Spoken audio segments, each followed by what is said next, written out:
Al ayta bir. Sosun beri kelip bizim uydan koy soyup abdin açtı nesip okuyup açtı namazın. Sosun koy soyup dayında koyat sonra pişirip atat. Sodan keyin sosun jaylap sogüsüge yerip ta köp kişi. Onun artından kempirler, onun artından rastlar. Süt kıdırıp жүрет. Atam Қажыға барған кісі. Atamız Қажыға барған. Барған кісілер айтады ғой, бұрынғы ертедегі кісілер. Немен барған, осы күн самолетпен, пойызбен барады, ол кезде дінда жоқ қой. Бірақ әйтеуір Мәкке Мәдинаға барған. Аты кім? Кім? Атаңның аты кім? Шаймардан. Соны айтып қой. Байза Рахманның әкесі. Жоқ. Прадедушкасы ма? Өгей әкесі. 58-де көшейік деп тұрғанымыздан басқарма келді, жәдігер деген. Сосын айгын жерлер осы жәдігерді босанғанда соның атын қойды ғой, жәдігерді. Әжем ғой. Сосын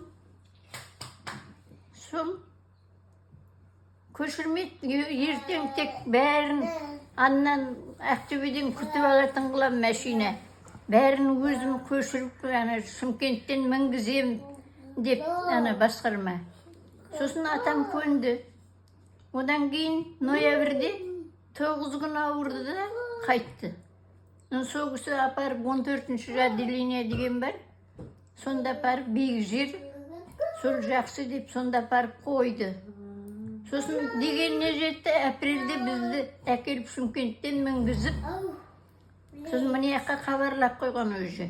Қалай хабарлаған, қайдан білейін? Телефон бар шығар ол кезде. Бар ғой 58-де телефон. Содан осы салық жерден машинасының нөміріне шейін білетін едім, ұмытып қалдым. Сол келіп күтіп тұр екен. Вокзалда. Салып алып, бір дәулет бар, Кенжеғали деген, Ақтөбеде. Сол үйге апарып, шай бергізіп, шай ішіп, сосын жүріп кеттік, келдік.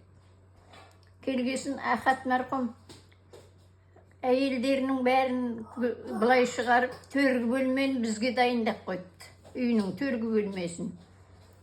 Сосын әжем жылап, ойбай, қайда барамыз қазір, кімге түсеміз, ешкім жоқ деп. Жүсіптердің қай жерде екенін, олардың үйлерінің несін білмейміз ғой деп, олардікі Айна кемпір, Зайда кемпір бәрі бұрынғы бізді ұқсап солай отыр екен.